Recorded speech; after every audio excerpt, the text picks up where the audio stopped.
dalam segala perkara. Tuhan punya rencana yang lebih besar dari semua yang terpikirkan. Apapun yang kau perbuat, tak ada maksud jahat, sebab itu ku lakukan semua denganmu Tuhan. Ku tak akan menyerah pada apapun juga, sebelum ku coba semua yang ku bisa, tapi ku berserah kepada kehendak-Mu. Hatiku percaya Tuhan punya rencana.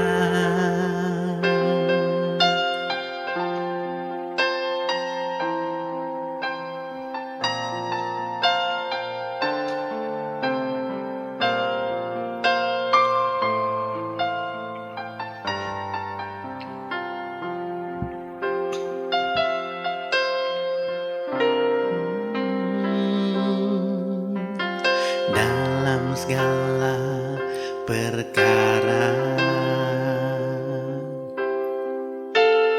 Tuhan punya rencana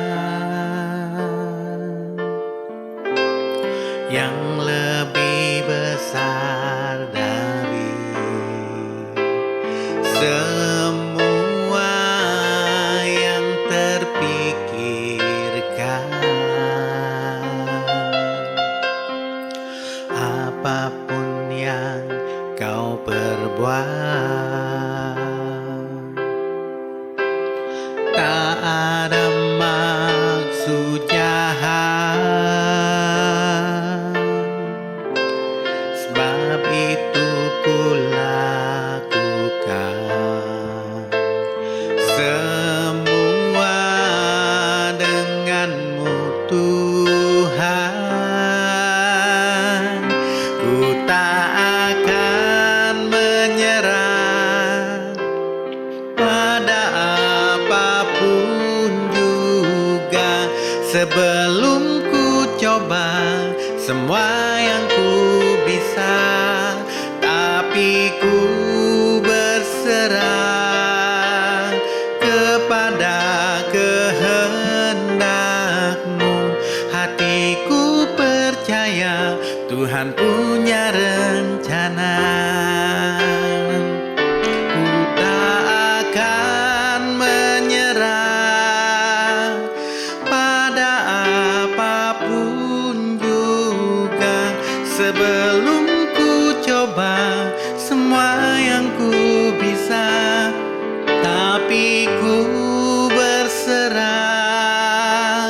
kepada kehendak-Mu. Hatiku percaya Tuhan punya rencana. Hatiku percaya Tuhan punya rencana. Hatiku percaya Tuhan punya rencana.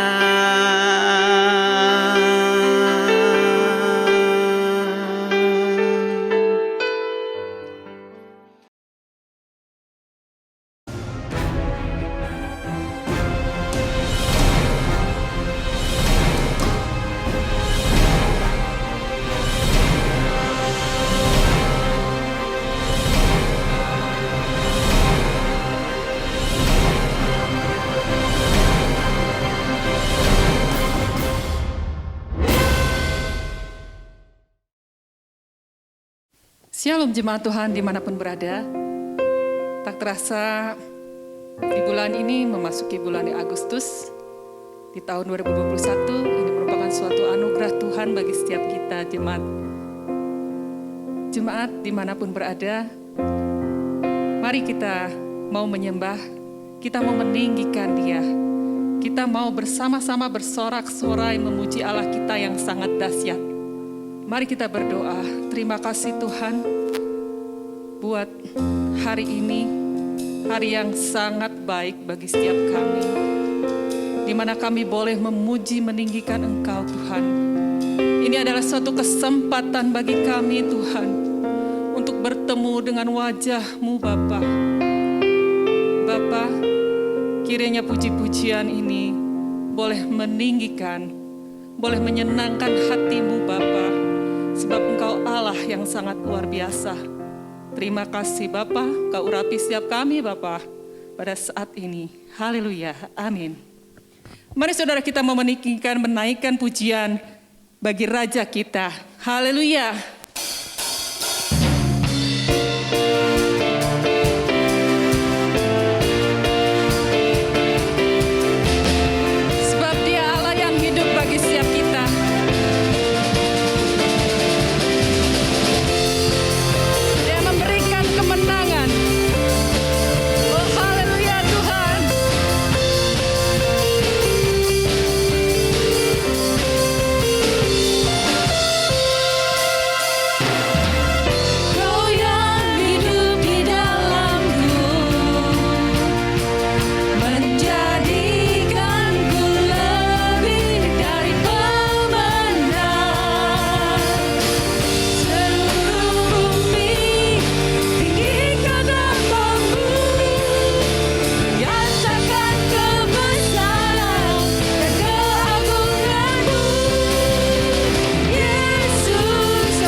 Dia yang terlebih mulia.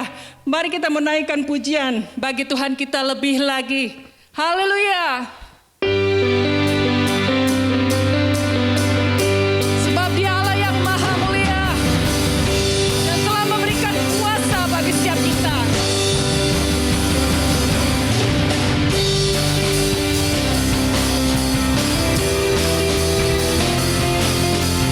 Mari kita menaikkan pujian ini.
Dimanapun Anda berada, saat ini biarlah hadirat Allah turun.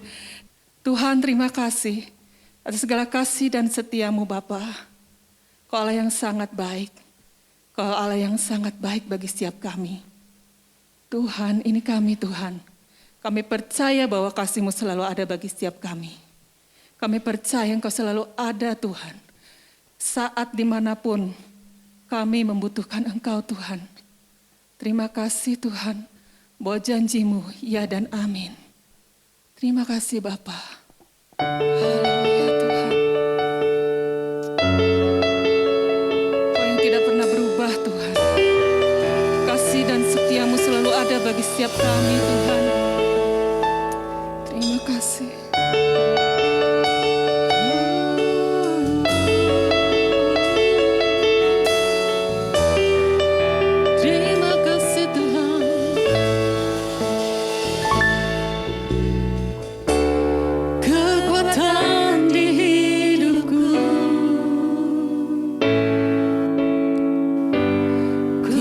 Dapat di dalam-Mu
Terima kasih Tuhan, bahwa kami melihat semuanya ini dengan mata iman kami.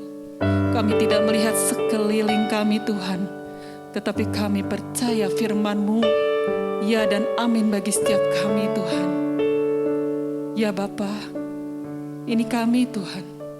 Kami memegang setiap janji-janji-Mu Tuhan. Kami memegang setiap titah-titah-Mu ya Bapa. Sebab kami tahu keselamatan hanya ada pada-Mu Tuhan. Terima kasih Bapa, bahwa jemaat-Mu Tuhan, untuk lebih lagi mengenal Engkau Tuhan. Biarlah firman-Mu Tuhan menjadi penolong kami, menjadi penopang kami Tuhan.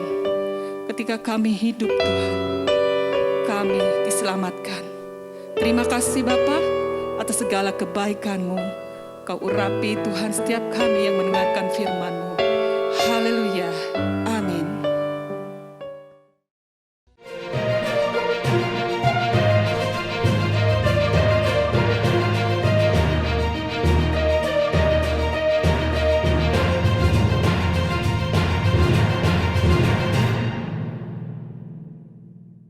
Lebih dari semua kebutuhan yang lain, yang paling kita perlukan adalah penyertaan Tuhan dalam kehidupan kita. Bukan berarti kita tidak membutuhkan hal-hal yang lain. Tentu kita memerlukan makanan, minuman, pakaian, tempat tinggal, dan masih banyak hal lainnya. Kebutuhan akan semua hal tersebut tidak dapat kita nafikan. Namun lebih dari semua tadi, yang paling kita perlukan adalah penyertaan Tuhan. Yang saya maksudkan dengan penyertaan Tuhan di sini adalah relasi yang akrab dengan Tuhan. Karena Tuhan adalah sumber kehidupan kita. Hanya bila kita memiliki relasi dengan Tuhan, sang sumber kehidupan itu, barulah hidup kita akan benar-benar hidup, produktif, mengalami damai sejahtera, dan menyenangkan hati Tuhan. Prinsip yang penting ini dijelaskan secara gamblang oleh Yesus melalui gambaran tentang pokok anggur dan ranting-rantingnya. Dia, Tuhan, adalah sang pokok. Sedangkan kita adalah ranting-ranting dari pokok tersebut. Tanpa tinggal pada pokoknya, maka ranting-ranting itu tidak akan mampu menghasilkan buah dan bahkan menjadi kering. Demikianlah, tanpa memiliki relasi yang terus-menerus dibarui dengan Tuhan, maka kehidupan kita akan menjadi gersang, hampa, dan tanpa makna. Pentingnya relasi dengan Tuhan ini mengingatkan saya pada kisah tentang iblis yang mengadakan pertemuan dengan asisten-asistennya, yaitu para setan. Sang iblis berkata, kita tidak bisa mencegah orang Kristen pergi ke gereja.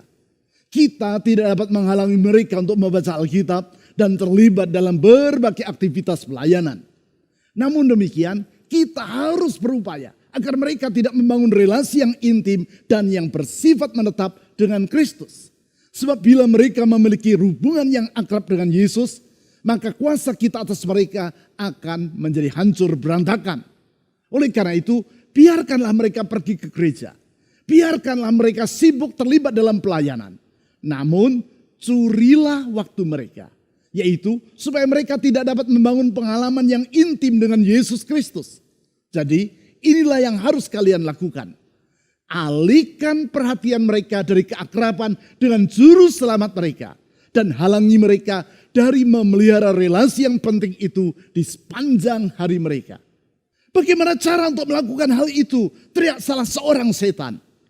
Buatlah mereka sibuk dengan hal-hal yang tidak penting. Dan penuhi pikiran mereka dengan rencana-rencana yang tak terhitung banyaknya. Jawab sang iblis. Pujuklah mereka agar berbelanja tanpa pernah merasa puas dengan semua yang telah mereka miliki. Sehingga untuk membiayai gaya hidup mereka yang mahal itu, mereka harus bekerja dari pagi sampai larut malam. Setiap hari, 7 hari seminggu. Penuhi pikiran mereka dengan berbagai keinginan. Dan jejali telinga mereka dengan berbagai suara. Sehingga mereka tidak dapat mendengar bisikan Tuhan yang berbicara di dalam hati nurani mereka. Jangan biarkan mereka merenungkan keajaiban Tuhan.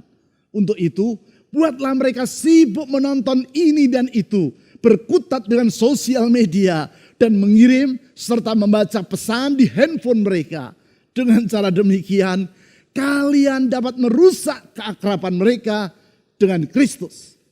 Pertemuan itu diakhiri dan semua setan pergi ke seluruh penjuru dunia. Dengan penuh semangat mereka melaksanakan perintah dan siasat yang diberikan oleh sang iblis. Yaitu dengan membuat orang Kristen menjadi sibuk, dan terburu-buru di sana sini. Pertanyaannya, apakah saudara termasuk orang-orang yang telah terperangkap oleh bujukan para asisten dari sang iblis tadi? Sehingga dengan demikian saudara hidup dalam prioritas kehidupan yang keliru.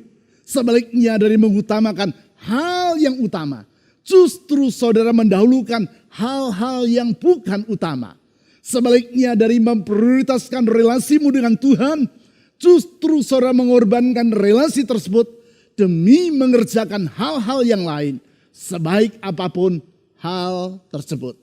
Kalau situasi itu yang saudara alami, maka janganlah merasa heran bila akhir-akhir ini saudara merasa bahwa dirimu terus-menerus hidup dalam kelelahan. Bukan lelah secara jasmaniah belaka, namun terlebih lagi lelah di dalam jiwamu. Memang disadari ataupun tidak disadari, sesungguhnya banyak orang yang hidup bagaikan seekor hamster yang berlari di sebuah rolling wheel. Secepat dan seberapa lama pun si hamster berlari, ia akan berlari di situ-situ saja.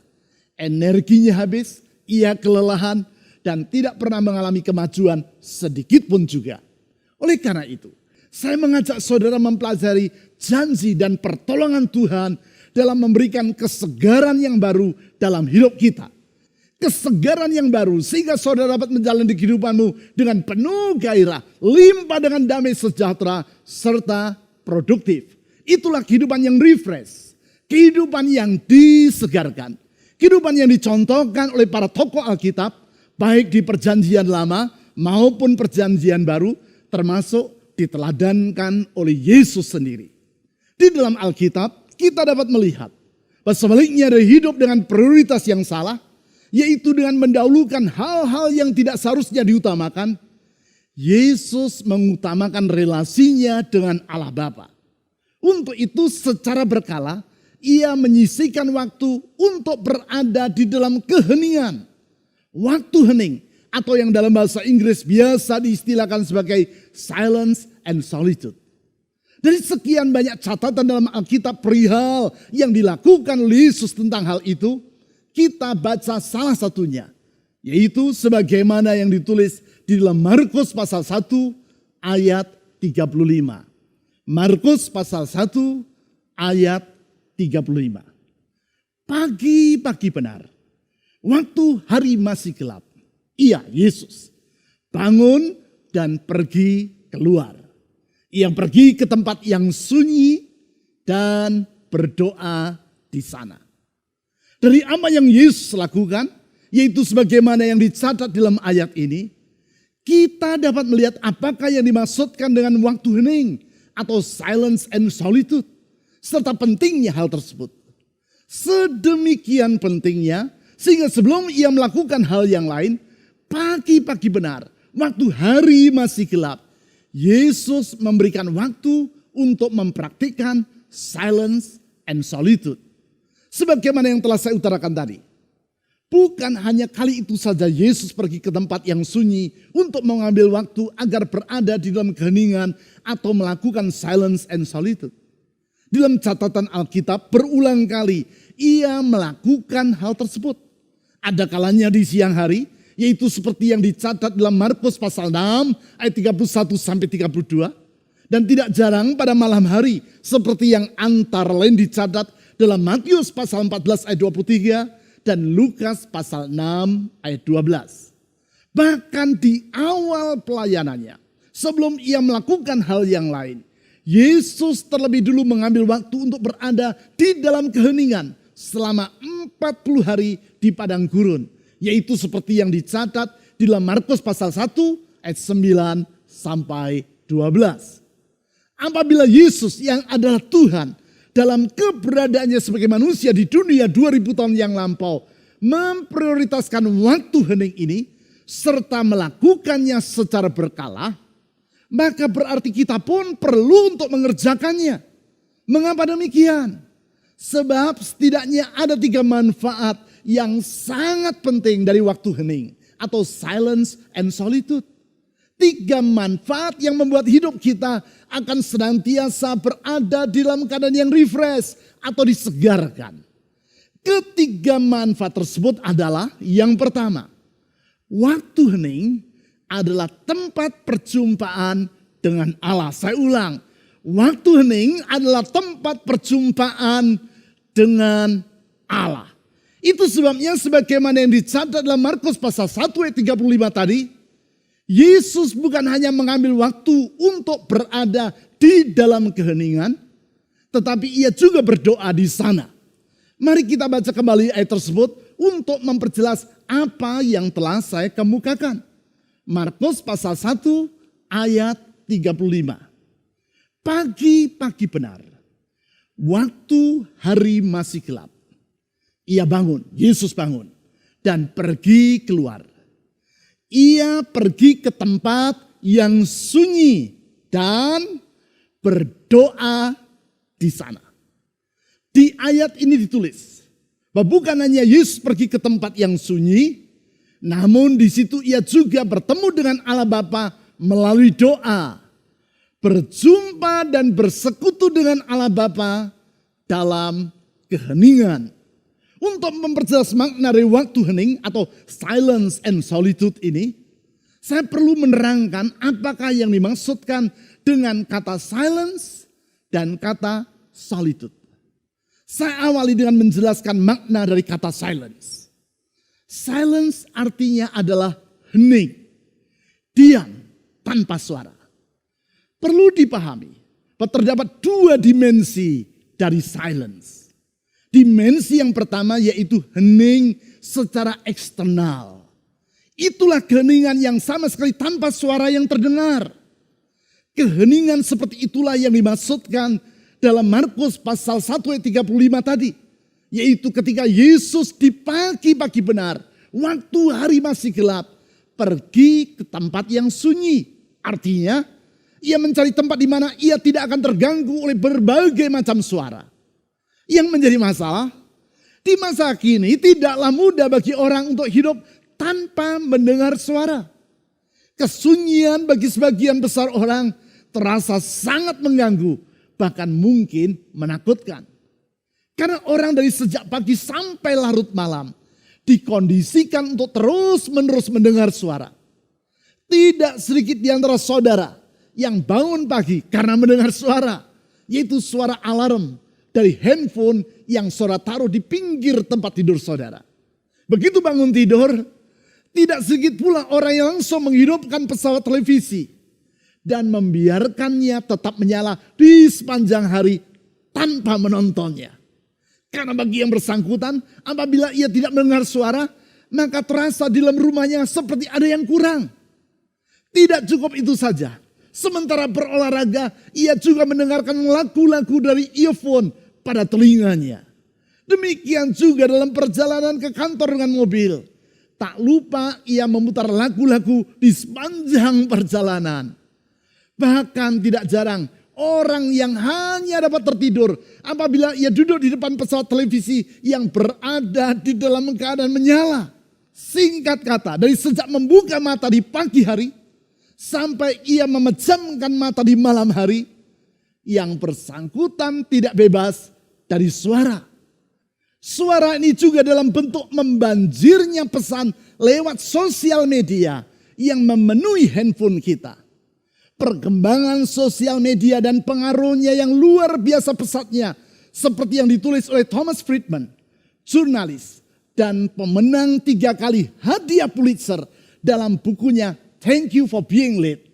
Alhasil, bagi orang-orang tertentu, satu-satunya tempat di mana ia tidak mendengar suara adalah ketika dirinya sedang berada di dalam kamar mandi. Itu pun kalau ia tidak membawa handphonenya ke dalam kamar mandi dan memutar lagu-lagu dari handphone tersebut. Padahal kita tentu memahami bahwa berbagai suara yang terdengar di telinga tak jarang akan mengalihkan perhatian kita saat kita bersekutu dengan Tuhan. Itu sebabnya kita perlu mengambil waktu silence atau hening secara eksternal. Agar kita dapat berjumpa dengan Tuhan secara kusuk. Dimensi yang kedua dari silence adalah keheningan secara internal. Yang dimaksudkan dengan keheningan secara internal adalah bebas dari berbagai suara yang memenuhi pikiran kita. Untuk mengalami keheningan secara eksternal, tidaklah terlalu sukar. Saudara cukup mematikan semua sumber suara yang dapat mengganggu dirimu. Seperti pesawat televisi dan handphone. Ataupun dengan menyumbat telinga saudara dengan kampas. Atau menutupnya dengan bantal. Namun tidak demikian halnya dengan keheningan secara internal. Saudara dapat saja pergi ke tempat yang sangat sunyi. Sehingga telinga saudara tidak mendengar suara apapun. Namun secara mental saudara tetap mendengar berbagai macam suara di dalam pikiranmu. Suara dari teman Anda yang masih terus terngiang di dalam benak saudara. Suara dari pikiran-pikiranmu yang berfantasi tentang ini dan itu. Suara dari rasa khawatir yang mengisi jiwamu. Suara dari keinginan ini dan itu dan rencana tentang hal ini dan hal itu yang memenuhi hatimu. Untuk itu, saudara tidak dapat mematikannya seperti saudara mematikan handphone atau pesawat televisi. Bahkan tidak jarang, orang begitu masuk ke dalam keheningan, langsung pikirannya berkelana kemana-mana dan memikirkan ini dan itu. Alhasil, sulit bagi yang bersangkutan untuk sungguh-sungguh berdoa dan berjumpa dengan Tuhan dalam keheningan. Bagi yang bersangkutan, keheningan terasa sangat menyiksa dan membuat ia merasa kehilangan arah. Tak heran banyak orang yang hidup dalam keadaan lelah. Karena walaupun sesungguhnya ia memerlukan keheningan, tetapi sulit untuk mengalaminya. Khususnya dalam hal keheningan secara internal. Padahal kedua-duanya, baik keheningan eksternal maupun keheningan internal, sangatlah kita perlukan dalam kehidupan kita. Selanjutnya makna dari solitude. Solitude artinya dalam keadaan seorang diri. Yang dimaksudkan adalah saudara berada dalam keadaan seorang diri bersama dengan Allah. Itulah yang Yesus lakukan dalam solitude. Yaitu seperti yang dicatat di dalam Markus pasal 1 ayat 35 tadi. Ia pergi keluar dari rumah menuju ke tempat yang sunyi untuk berdoa dan bersekutu dengan Allah Bapa seorang diri di sana. Perlu dipahami bahwa solitude bukanlah isolasi. Dalam solitude saudara bergaul dengan Allah. Sedangkan dalam isolasi saudara melarikan diri dari dunia dan orang-orang di sekitar Anda. Dalam solitude saudara membuka diri terhadap Allah. Sedangkan dalam isolasi saudara menutup diri terhadap semua orang dan terhadap Allah. Dalam solitude saudara mendekat kepada Allah. Sedangkan dalam isolasi saudara menyendiri, menjauh dari realitas hidup. Sehingga hal tersebut membahayakan kesehatan dari jiwamu. Manfaat selanjutnya, yang kedua. Waktu hening adalah tempat perjumpaan dengan diri sendiri. Saya ulang, waktu hening adalah tempat perjumpaan dengan diri sendiri. Di tengah keramaian, acap kali orang tidak hidup secara otentik. Yang bersangkutan hidup dengan dua wajah. Wajah yang pertama adalah kehidupan batiniahnya yang tidak nampak oleh mata dunia. Wajah yang kedua adalah kehidupan lahiriah yang ia tampilkan di depan umum. Kedua wajah tersebut tidak selalu bersifat sinkron. Bahkan tidak jarang bertolak belakang satu sama lain. Bisa jadi wajah yang ia tampilkan di depan umum adalah wajah yang tersenyum penuh dengan optimisme. Padahal wajah batiniah dirinya yang sesungguhnya dalam keadaan merana. Karena ingin menampilkan kesan yang gemilang di mata orang, bisa jadi yang ia tampilkan di depan umum adalah wajah yang alim. Padahal sesungguhnya kondisi batiniahnya dalam keadaan porak-poranda. Apabila orang terus-menerus hidup dengan dua wajah yang bertolak belakang, maka lama-kelamaan orang tidak dapat mengenali dirinya sendiri secara otentik. Ia menganggap dirinya dalam keadaan yang baik-baik saja. Padahal sesungguhnya kehidupannya dalam keadaan carut marut. Namun dalam waktu hening atau silence and solitude, orang dipaksa untuk menghapus make up yang selama ini ia kenakan. Make up yang ia gunakan untuk menutupi bopeng-bopeng pada hatinya dari mata banyak orang. Make up seperti misalnya sebentar-sebentar berkata, puji Tuhan, haleluya. Padahal sesungguhnya hidup yang bersangkutan dalam keadaan jauh dari Tuhan. Melalui silence and solitude, yang bersangkutan akan dibawa untuk bertemu dengan dirinya sendiri dan mengenali keadaan dirinya yang sebenarnya. Perjumpaan dengan diri sendiri inilah yang dialami oleh Yesus di padang gurun, yaitu dalam bentuk pencobaan yang ia hadapi di sana. Tentang hal tersebut di dalam Markus pasal 1 ayat 12 sampai 13 ditulis sebagai berikut. Markus pasal 1 ayat 12 sampai 13. Segera sesudah itu Roh memimpin Yesus ke padang gurun. Di padang gurun itu ia tinggal 40 hari lamanya, dicobai oleh iblis. Ia berada di sana di antara binatang-binatang liar dan malaikat-malaikat melayani dia. Di sini disebut Roh Allah memimpin Yesus ke padang gurun. Dan di situ 40 hari kemudian ia dicobai oleh iblis. Apabila Yesus pergi ke padang gurun secara harafiah, maka melalui waktu hening atau silence and solitude, kita masuk ke padang gurun dalam arti berada seorang diri dalam kesunyian. Di situ kita akan ditolong oleh Roh Kudus untuk mengenali diri kita sebagaimana apa adanya. Kita dapat melihat kekurangan dan kelemahan yang masih mewarnai hidup kita. Dan bertitik tolak dari situ, kita datang merendahkan diri, memohon anugerah Allah yang memulihkan hidup kita melalui Yesus Kristus. Itu sebabnya Henry Nouwen, teolog yang sangat terkenal dalam bukunya yang berjudul Making All Things New, An Invitation to the Spiritual Life, menulis, without solitude, it is spiritually impossible to live a spiritual life. We do not take the spiritual life seriously if we do not set aside some time to be with God and listen to Him. Tanpa solitude, hampir tidak mungkin bagi kita untuk menjalani kehidupan rohani. Kita tidak akan menganggap bahwa kehidupan rohani sebagai hal yang penting jika kita tidak menyisihkan waktu untuk bersama dengan Tuhan dan mendengarkan Dia. Oleh karena itu, apabila saudara benar-benar ingin bertumbuh dalam kehidupan secara rohani, ambillah keputusan untuk menyisihkan waktu hening secara teratur di setiap hari.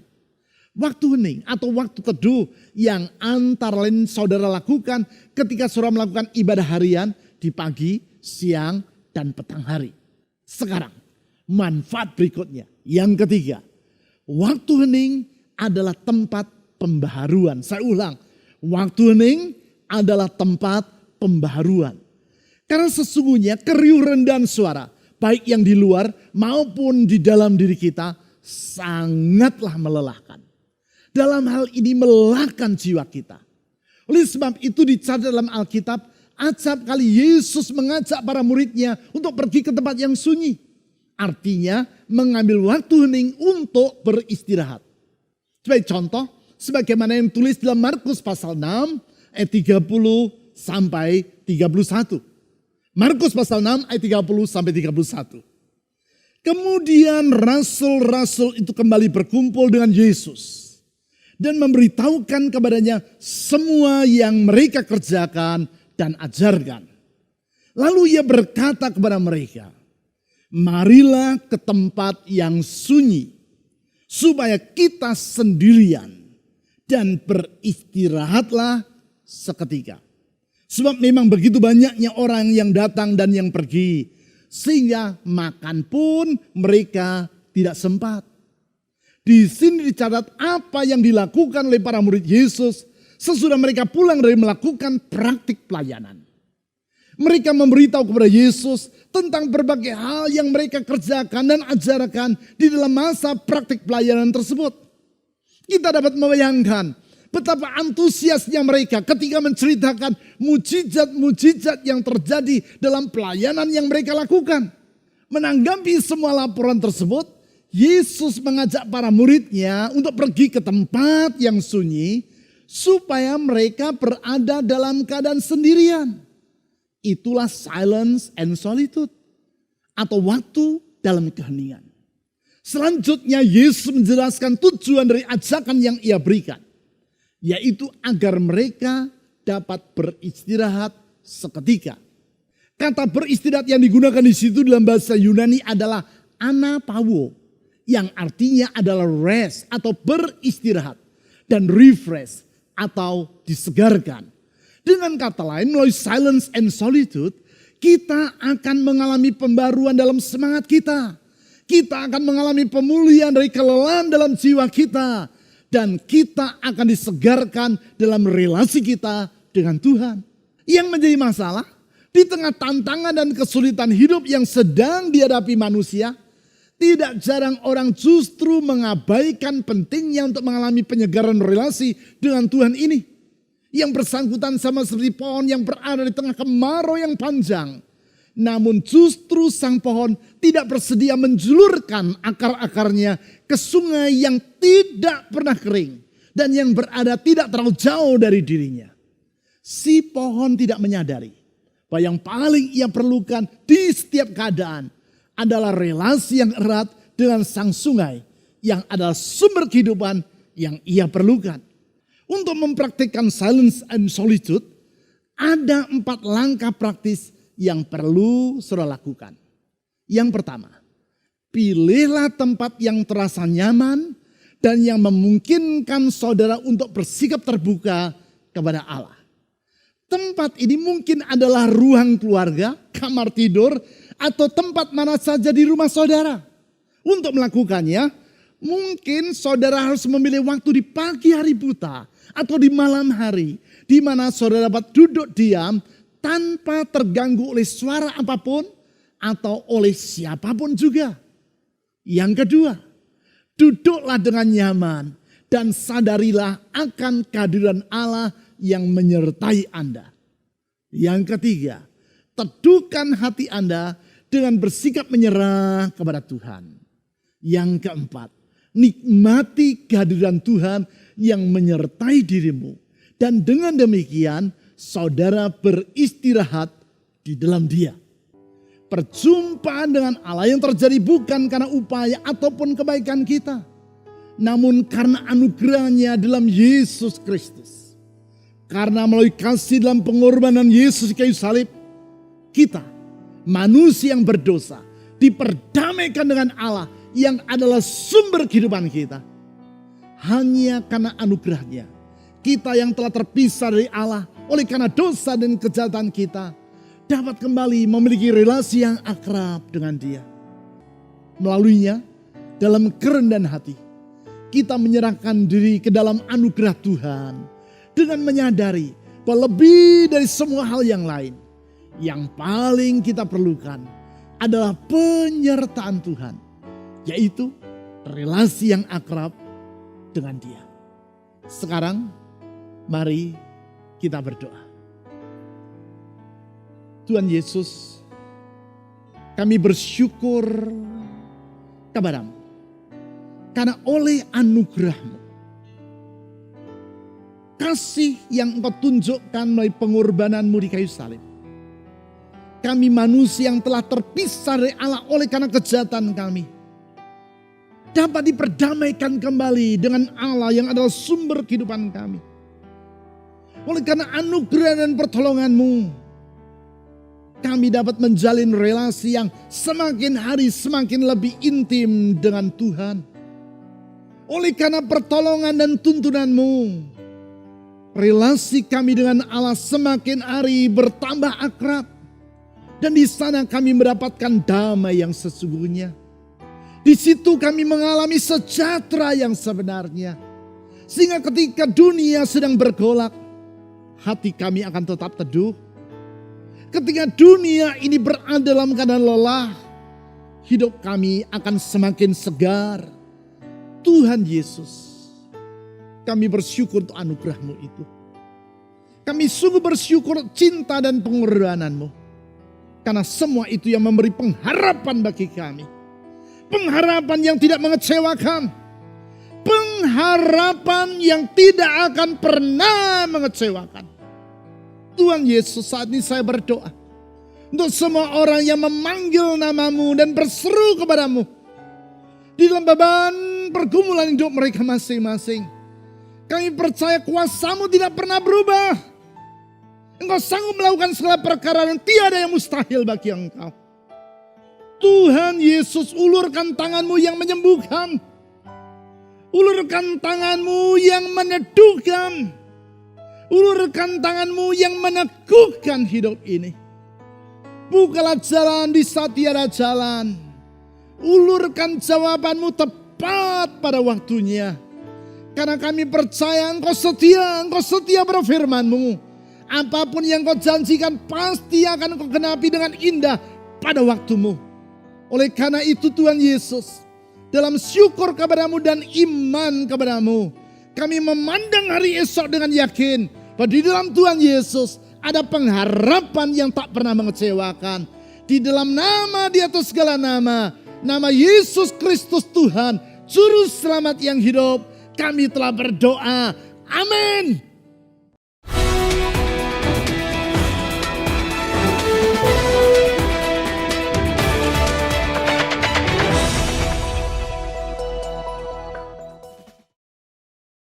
Shalom, saya yakin kita semua telah diberkati oleh firman Tuhan yang baru saja disampaikan oleh Dr. Bambang Wijaya tentang Refresh in Silence and Solitude atau disegarkan dalam keheningan. Pastikan hidup kita selalu terhubung dengan Kristus sehingga kesegaran dari Allah selalu kita alami. Itu sebabnya ajaklah saudara atau kenalan Anda untuk mengikuti kesan atau kelompok saling memperhatikan yang akan diadakan setiap hari Rabu dan Kamis pukul 18.30 melalui aplikasi Zoom Meetings atau WhatsApp. Bergabunglah dalam doa bersama melalui aplikasi Zoom Meetings pada hari Jumat 13 Agustus 2021 pada pukul 18.30. Selain itu, bagi muda-mudi, libatkanlah diri Anda dalam kesan image yang dapat diikuti secara online pada hari Sabtu 14 Agustus 2021 pukul 17 melalui Zoom Meetings. Disiplinkanlah diri Anda dan keluarga untuk hidup beribadah kepada Tuhan setiap waktu. Kami menyambut setiap Anda untuk ikut dalam kebaktian umum MDC Kadipaten pada hari Minggu 15 Agustus 2021 yang akan diadakan secara online pada pukul 8 WIB melalui MDC Kadipaten YouTube channel. Dan pada sore harinya, yaitu pukul 17, ibadah akan disiarkan secara online melalui page Facebook online service MDC Kadipaten live streaming. Pada jam yang sama, yaitu pukul 17, akan diadakan ibadah anak melalui Zoom Meeting. Kami atas nama Gereja MDC Kadipaten tidak henti-hentinya untuk mengingatkan kepada seluruh jemaat agar semakin memperketat menjaga kesehatan Anda dengan 6M. Mencuci tangan dengan sabun di air mengalir, memakai masker, menjaga jarak, menjauhi kerumunan, serta membatasi mobilisasi dan menghindari makan bersama. Persembahan-persembahan dalam ibadah dapat Anda sampaikan dengan mentransfernya ke nomor rekening seperti yang tertera dalam slide atau melalui pengumpulan dengan membawanya ke Geraha MDC Kadipaten pada hari Selasa antara pukul 8 sampai pukul 18. Berilah persembahan yang terbaik dan dengan sukacita. Sekian pengumuman yang dapat kami sampaikan, kiranya Tuhan Yesus memberkati. Ya Allah, hanya di dalam-Mu kami temukan ketenangan jiwa kami. Haleluya.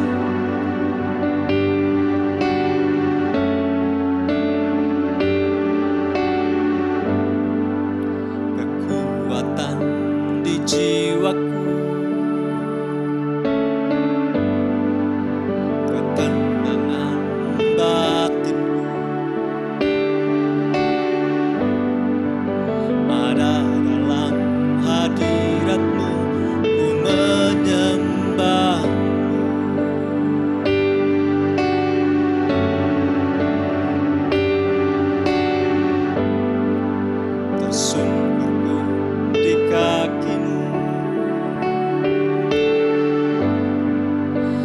rasakan hadirat.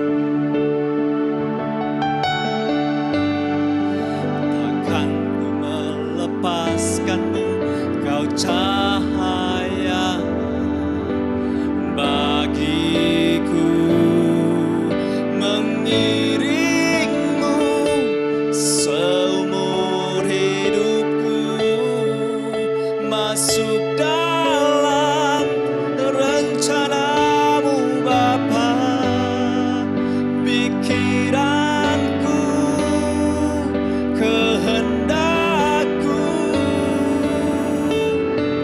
ku serahkan padamu. Harapanku hanya di dalam-Mu. Ku kan teguh bersama-Mu Tuhan.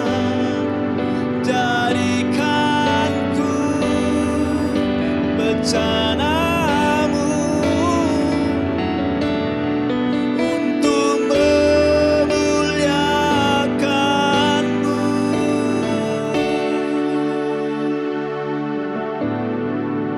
Mengiringmu seumur hidupku, masuk dalam rencana-Mu Bapa. Pikiranku, kehendakku, ku serahkan padamu. Harapanku hanya di dalam-Mu. Ku kan teguh bersama-Mu Tuhan. Jadikanku bencana-Mu untuk memuliakan-Mu.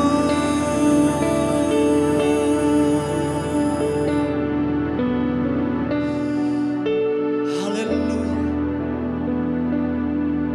Ini seru doa kami Tuhan. Kami bencana-Mu, Engkaulah pembentuk kami, menjadikan kami serupa dengan gambar. Kami ketemukan ketenangan jiwa hanya di dalam Engkau, Yesus.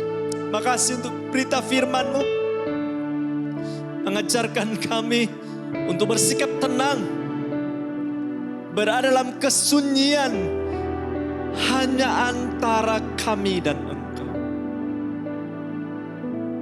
Jiwa kami dipuaskan, hidup kami dibuat lega di dalam menghadapi jalani hari-hari ini.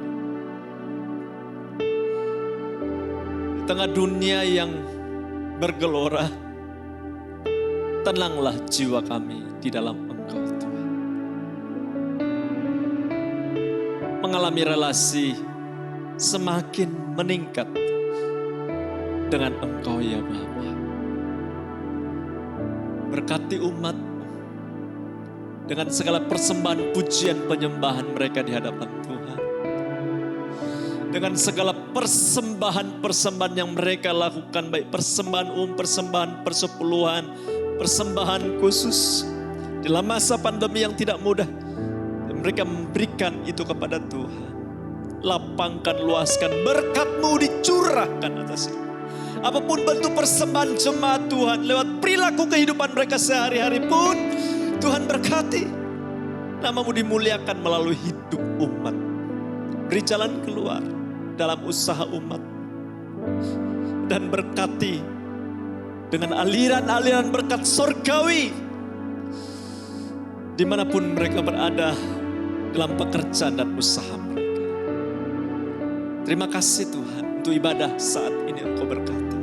Sebabnya jemaat Tuhan, lihat Tuhan-Mu tetap setia menyertai Engkau. Pandang Dia lebih besar dari apapun juga. Dia layak menerima rasa hormat-Mu, rasa takut, dan berjalan dengan iman. Tuhan memberkati kiranya pekerjaan iman. Tuhan kiranya memberkati usaha kasih, Tuhan kiranya memberkati ketekunan pengharapanmu di dalam Kristus. Itu sebabnya terimalah berkat dari Allah Bapa, cinta kasih dari Tuhan kita Yesus Kristus, persekutuan, pertolongan, penghiburan dari Roh Kudus menyertai engkau berlimpah-limpah saat ini sampai Tuhan datang kembali. Di dalam nama Tuhan Yesus Kristus, sama-sama kita terima berkat Tuhan ini. Katakan amin.